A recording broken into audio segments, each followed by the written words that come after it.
Oke. Terpaksa saya harus ulang dari awal ya. Iya. Iya, Bu.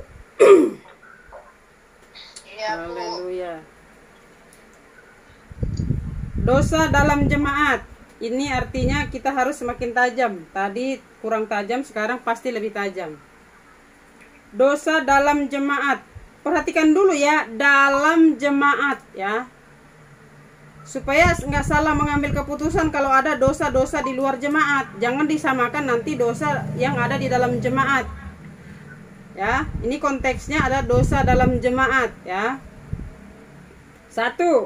Memang orang mendengar bahwa ada percabulan di antara kamu dan percabulan yang begitu rupa. Garis bawahi begitu rupa supaya kita tahu seperti apa bentuk dosanya. Dan percabulan apa yang satu lagi belum masuk, siapa ini ya? Oke, saya berharap semua cepat masuk.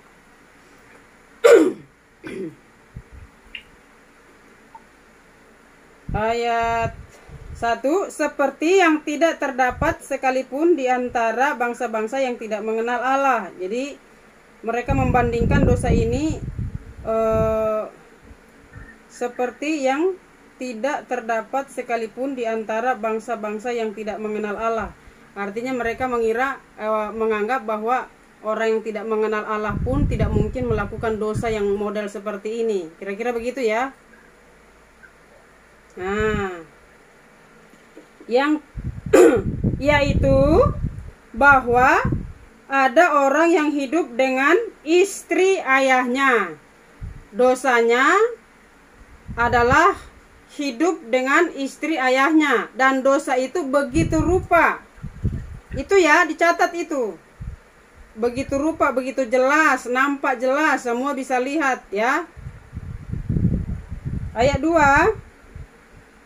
Sekalipun demikian, kamu sombong. Jadi ada dosa seperti itu, masih berlaku sombong pula.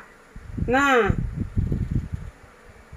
tidakkah lebih patut kamu berduka cita dan menjauhkan, perhatikan, orang yang melakukan. Perhatikan, orang yang melakukan. Yang melakukan yang maksudnya di sini yang hidup dengan istri ayahnya tadi ya. Sampai sini jelas? Sampai sini jelas nggak Bapak Ibu? Jelas. Ya.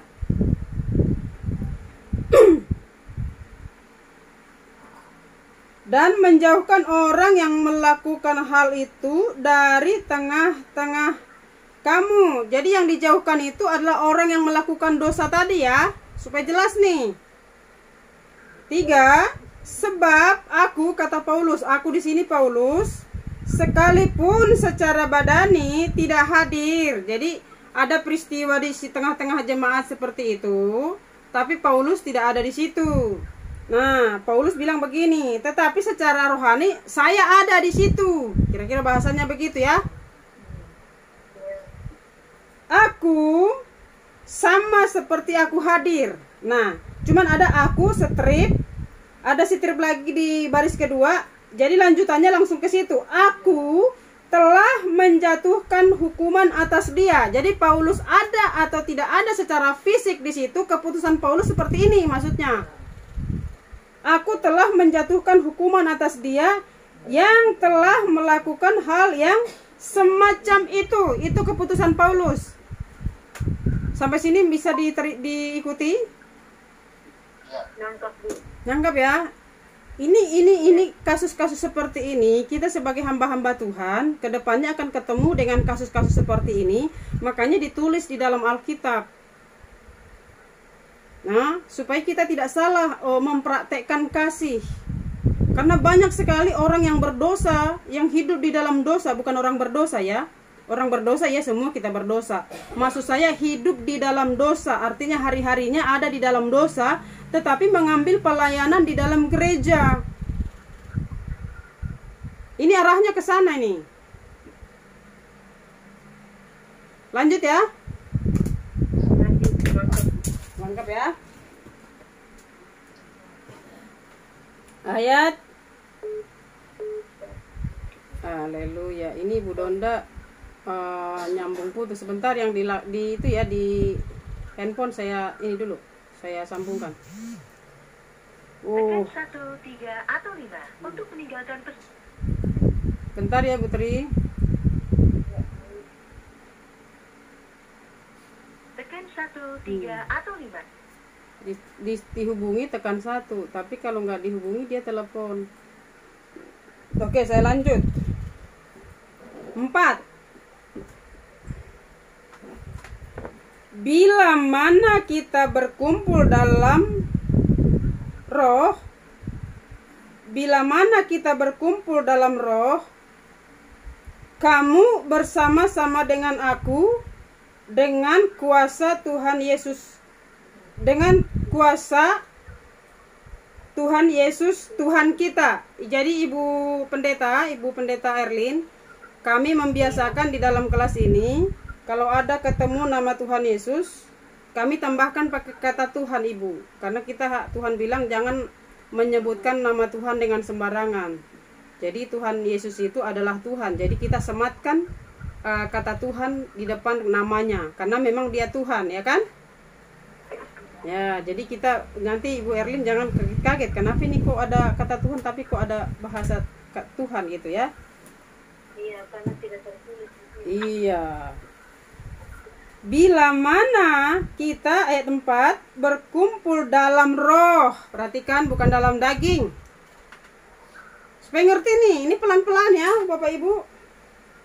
Bila mana kita berkumpul dalam roh, kamu bersama-sama dengan aku. Jemaat yang ada di situ bersama dengan Paulus, dengan kuasa Tuhan Yesus, Tuhan kita. Sebentar, Bunda ini tolong dong Ibu Donda ini bolak-balik, saya telepon tapi ini dia. Di mana? Di sini, tadi di sini, tadi sekarang di sini. Di sini dia tekan satu gitu loh. Ibu Ebi sebentar ya. Bentar ya, Ibu, saya lihat orang rindu seperti ini harus kita sabar.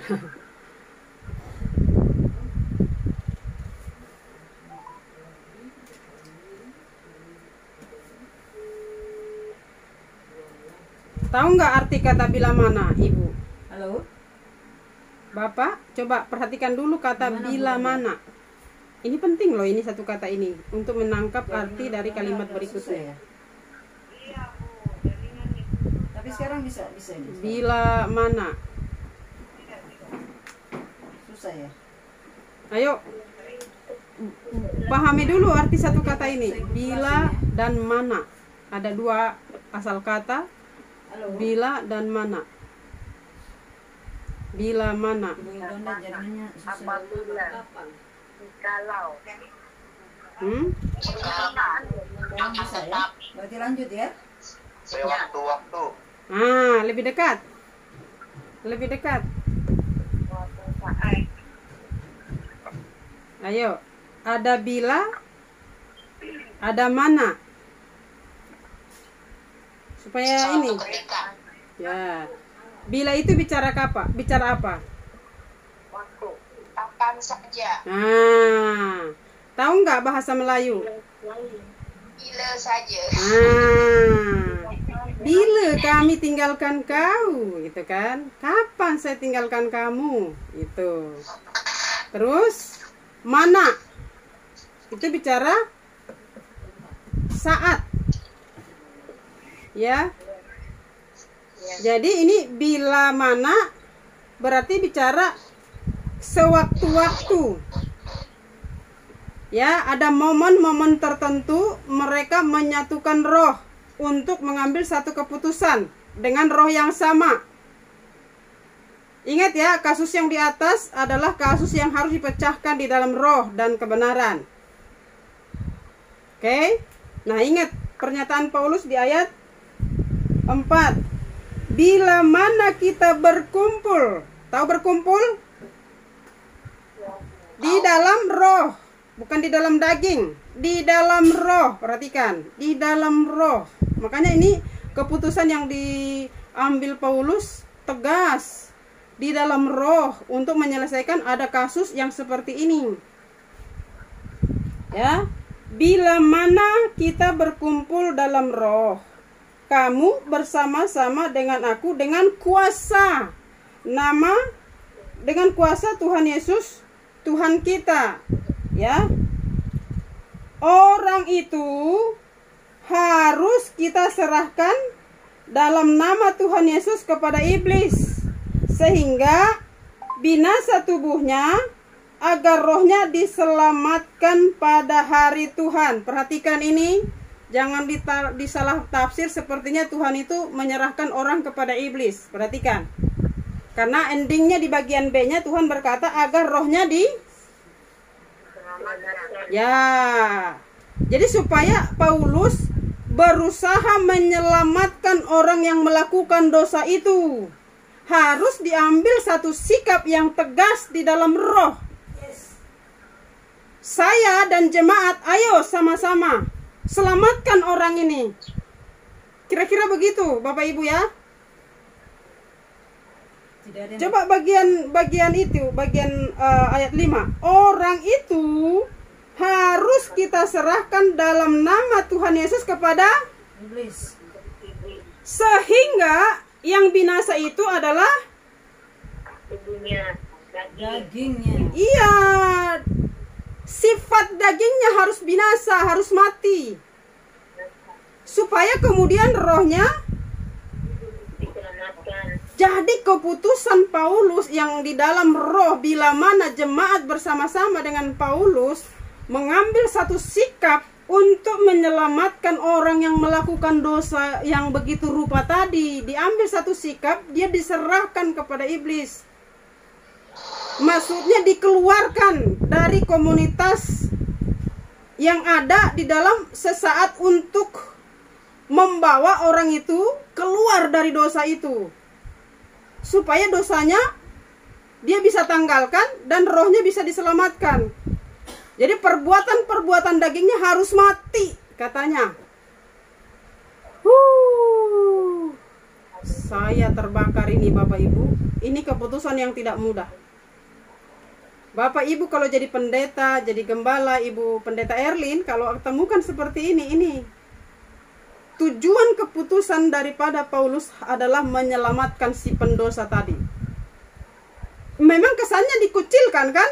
Ada toleransi. Ini kalau secara manusia ini Paulus gila, ini nggak punya kasih. Benar nggak? Tapi lihat ayat 5 bagian B, agar rohnya diselamatkan pada hari Tuhan. Kalau dibiarkan dia dengan nyaman di situ begitu rupa, bukan hanya dia yang binasa, tapi orang yang lain juga akan mengikuti hidup dengan istri ayahnya. Itu kan kasus dosanya kan? Wah.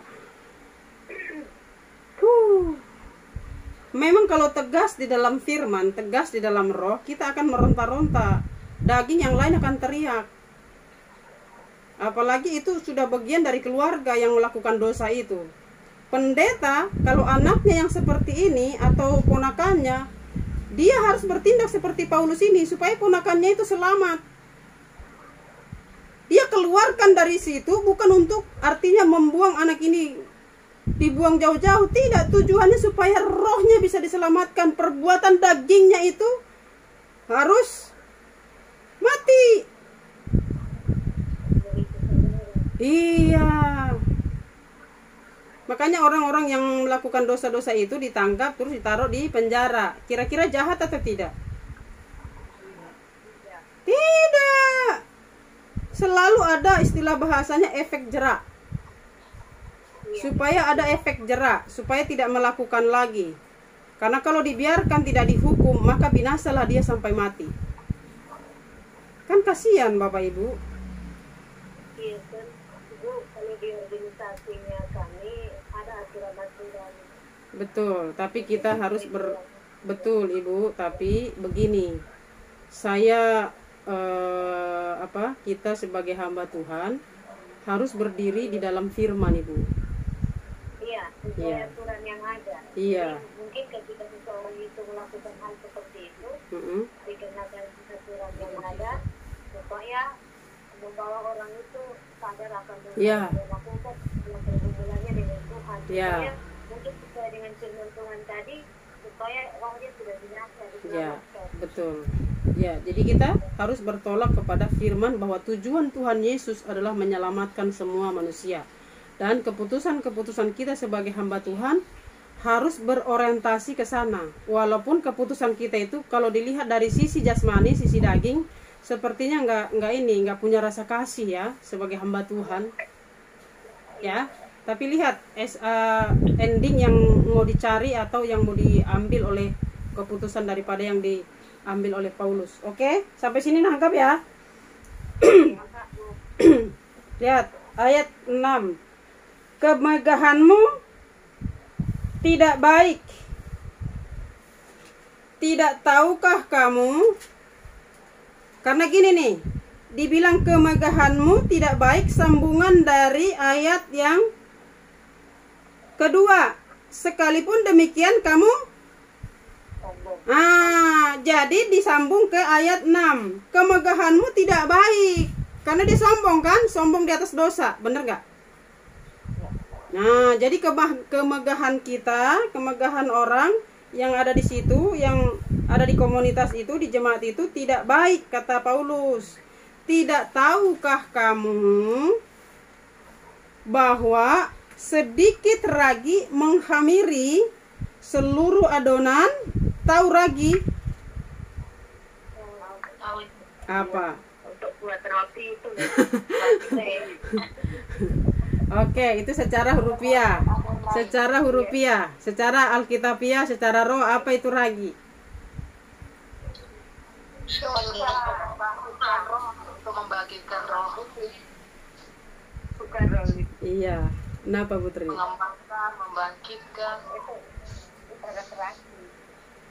Iya, ragi.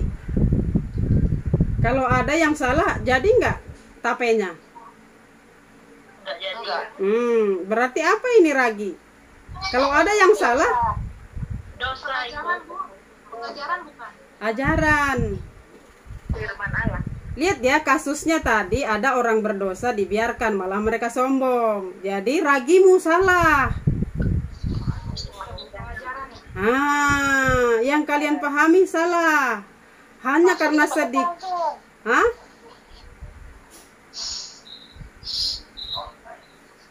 Berarti itu tempatnya apa tuh? Saya dengerin, ternyata bukan nyambung ke saya, Bu Mary. Haleluya. Oke, saya ulang. Ayat 6. Saya pelan-pelan karena ini kasus akan terjadi di dalam hidup kita. Maksud saya akan kita temui, bukan saya sedang bernubuat terjadi. Kalau terjadi di tengah-tengah kita, kita ingat penyelesaiannya seperti ini. Ingat ya, kita ini orang-orang yang sudah mengenal Tuhan. Orang-orang yang sudah percaya kepada Tuhan. Jadi keputusan-keputusan kita adalah keputusan-keputusan orang percaya. Keputusan-keputusan yang dibuat di dalam roh. Perhatikan kata Paulus tadi, bila mana kamu dan saya bersama-sama di dalam roh, bukan di dalam daging. Jadi keputusannya, kata Paulus, adalah keputusan yang dilakukan di dalam roh supaya hasilnya adalah roh. Oke?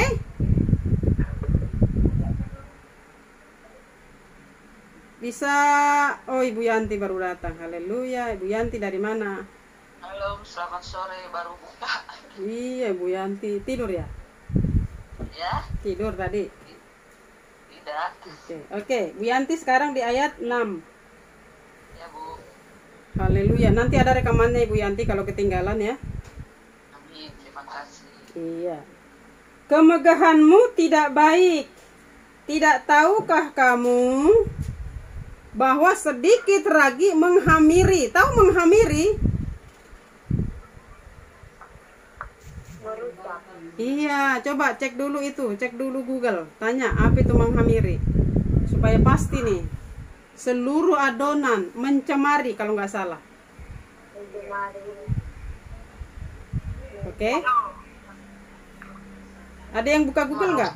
Iya, merusak. Ya, jadi hanya ajaran yang sudah begitu sempurna, begitu bagus di dalam roh, tapi ada satu tindakan, ada satu perbuatan yang salah, terus kita tindaki dengan keputusan yang tidak tepat. Jadi seluruh ajaran itu menjadi rusak, adonannya menjadi rusak gara-gara sedikit. Ya. 7 ya. Buanglah ragi yang lama. Apa artinya tadi ragi? Jadi apa yang dibuang? Ajaran yang lama. Ajaran yang lama. Mungkin ajaran lama itu dicampur. Ada daging, ada roh, mix. Kalau keluarganya tidak berlaku firman, tapi kalau bukan keluarganya berlaku firman, ya kan? Nah, kata firman, ajaran itu ditinggalkan saja. Ya, dibuang. Kata firman dibuang loh, tahu dibuang kan? Dibuang apa disimpan ini? Iya, tahu kan dibuang ya? Artinya nggak dipakai lagi, jangan pakai lagi.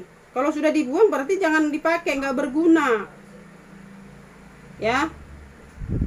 Buanglah ragi yang lama itu supaya kamu menjadi adonan yang baru, manusia baru, yang sudah dibaharui. Ya.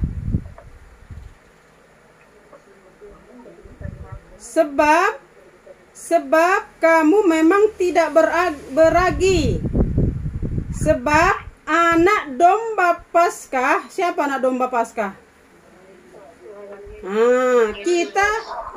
Kita juga telah disembelih, yaitu Kristus. Karena itu, marilah kita berpesta bukan dengan Ajaran lama. Iya. Bukan juga dengan baca Alkitabnya Bapak Ibu. Lagi keburukan. Iya. Apa? Bu Is, tolong di mute sayang. Ini siapa yang bersuara anak-anak ini? Oh, Ibu Linda. Oke, tolong dikontrol Bapak Ibu ya, supaya Roh Kudus bisa menggarap kita dengan luar biasa ya. Karena kalau Roh Kudus sedang mengurapi kita, jangan ada yang lain mengganggu. Ada yang tiba-tiba masuk ke kos Ibu. Oh iya. Jadi saya kunci pintunya sudah. Sebentar, ini hilang lagi Bu. Siapa yang hilang ini ya? Sebentar ya. Oh, Ibu Tri, sebentar ya Bapak Ibu. Sinyal di daerah itu begini, jadi kita harus bentar. Oke. Bu Evi masih di sana? Halo, Bu Evi. Iya, Bu. Oke, masih ya. Jangan tinggalkan saya Bu Evi. Tidak, Bu. ada. Tuhan ini jaringan agak tidak ada mati-mati. Oke, puji Tuhan. Oke, kita lanjut ke ayat berapa tadi? Ayat 8. Ambil senter di rumah, orang tidak kalian itu. Oke, Ibu Erlin mungkin di mute Bu dari sana. Sudah Sama, Bu. Oh, mati. Sama, Bu, mati lampu. Oh, haleluya, pakai senter loh. Satu lorong. Oke. Haleluya. Ayat 8 ya, bisa Ibu Erlin sama Ibu Tri? Ya, bisa, Bu. Oke. Mati lampu. Oke. Karena itu, marilah kita berpesta bukan dengan ragi yang lama. Bukan dengan ajaran yang lama. Ajaran yang lama tadi itu bermegah di atas dosa. Iya kan, ayat 6 tadi, ingat ya. Kemegahanmu tidak baik. Nah, jadi itu dibuang. Ditanggalkan ajaran lama, ragi yang lama. Bukan pula dengan ragi keburukan dan kejahatan, tetapi dengan roti yang tidak beragi, suci, bersih, ajaran yang tidak dinodai, tidak dimix. Tahu dimix Bapak Ibu? Tahu nggak mix? Campur. Iya, kalau yang suka kopi tahu. Kalau yang suka kopi tahu kan, ada creamer, ada kopi, ada apa lagi? Gula. Ya. Jadi ajarannya murni, rotinya tidak beragi, tidak ada campuran yang lain. Ajarannya murni, benar-benar roh. Tidak ada sedikit pun daging dimasukin ke situ, ya. Yaitu kemurnian dan kebenaran. Kemurnian dan kebenaran. Jadi benar-benar ajaran yang murni. Ada yang melakukan kesalahan seperti di ayat 1, dikasih tindakan untuk menyelamatkan dia seperti ada yang di ayat 5. Keputusannya, tujuannya ya. Oh, haleluya. Sampai sini bisa ditangkap, bisa diterima. Ada yang belum mengerti nggak, Bapak Ibu? Nangkap semua ya? Jadi Bu, kasusnya itu di ayat 1 Bu ya? Ya, ayat 1 nanti Bu Yanti bisa baca. Ya. Ya. Oke, lanjut ya, ayat 9. Coba Bu Indri, jangan berisik dulu Bu Indri. Dalam suratku telah kutuliskan kepadamu supaya kamu jangan bergaul dengan orang-orang cabul. Tahu cabul? Ah, yang tadi ini kan konteksnya masih ke sana kan? Tahu bergaul, Bapak Ibu? Tahu Ibu. Berteman. Sahabat dan teman beda nggak, Bapak Ibu? Beda. Kalau bergaul itu intensnya seperti apa yang Bapak Ibu pahami? Supaya kita tangkap ini, kasus ini. Kalau lebih berteman itu bergaul. Kalau bergaul pasti berteman. Berteman belum tentu bergaul, tapi kalau bergaul sudah pasti berteman. Oke, ingat ya, kasusnya ini. Lihat ya, ini kasus jangan dipukul rata ya Bapak Ibu. Jangan dipukul rata. Mungkin ada orang cabul di luar sana, tidak bisa kita berlakukan apa yang kita pelajari tadi ya. Ya, harus jangan salah ya. Kita nanti pukul rata semua orang cabul kita jauhi. Tidak. Ayat 9. Ayat 10. Yang di dalam jemaat Ibu. Iya, di dalam jemaat. Ya, jangan lari dari konteks ya, Bapak Ibu, supaya kita tidak salah praktek. Tidak salah praktek firman. Kita satukan semua orang cabul kita perlakukan dengan hal yang sama. Tidak, ada yang sudah tahu firman, ada yang belum tahu firman. Nah, lihat kasusnya. Yang sudah tahu firman belum, yang melakukan kesalahan tadi itu. Atau yang belum tahu firman. Jadi tidak bisa dipukul rata ya. Lihat kasusnya betul. Ya. Ayat 10. Yang aku maksudkan bukanlah dengan semua. Iya. Enggak semua. Enggak semua orang cabul pada umumnya dari dunia ini. Perhatikan, dari dunia ini. Perhatikan ya. Atau dengan semua orang yang kikir dan penipu, atau dengan semua penyembah berhala. Karena jika demikian kamu harus meninggalkan dunia ini. Nah, maksudnya kalau kita berlakukan cara yang sama dengan di dalam jemaat dan terhadap orang-orang yang ada di dunia ini dengan metode yang tadi, kita tidak akan artinya lebih bagus nggak usah di dunia ini, karena semuanya akan kita temukan hal-hal seperti itu maksudnya. Nangkap ini?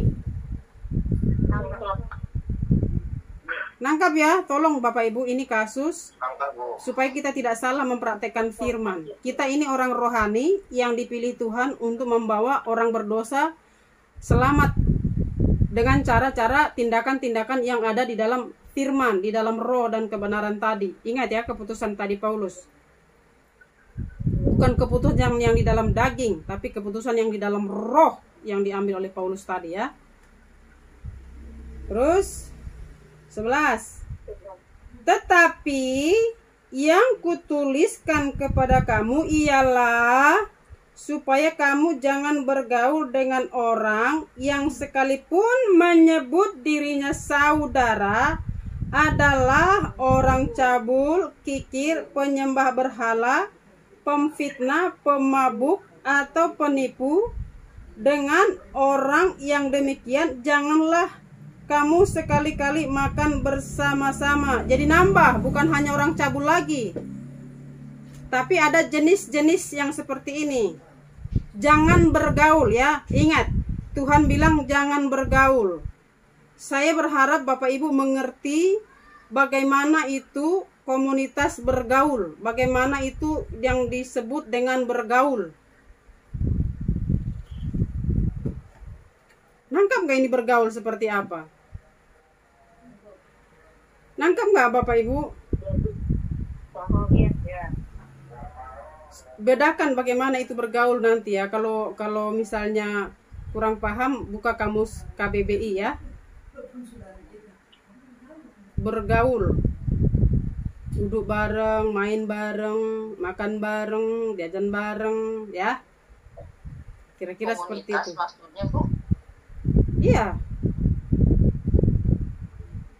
Jangan bergaul dengan orang-orang yang ada di dalam komunitas kita, yang ada model tipe-tipe seperti yang ditulis tadi ya.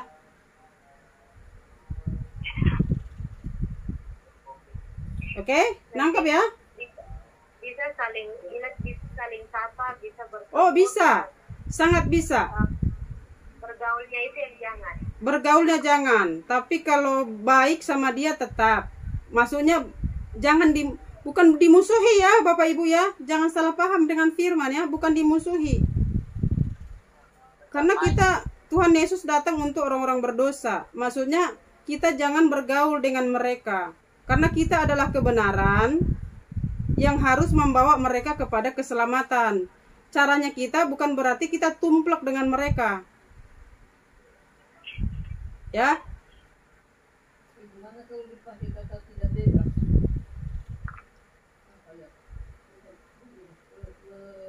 Nangkap nggak ini atau masih bingung? Nangkap ya. Oke. Sebentar ya, Ma. Pertanyaan oma-oma ada, tapi nanti terakhir. Saya supaya tidak pecah, saya punya konsentrasi ya. Ayat berapa sekarang? 12. Ya. Sebab dengan wewenang apakah aku menghakimi mereka yang berada di luar jemaat? Jadi kalau tadi kan dikasih Paulus mengambil wewenang kan yang di dalam jemaat. Ya kan? Nah, ini ada yang di luar jemaat. Dengan model yang sama, Paulus berkata, sebab dengan wewenang apakah aku menghakimi mereka? Ya. Yang berada di luar jemaat. Bukankah kamu hanya menghakimi mereka yang berada di dalam? Maksudnya di sini menghakimi, memberikan keputusan, memberikan tindakan-tindakan yang menyelamatkan mereka seperti yang ada di ayat 5 tadi ya, Bapak Ibu.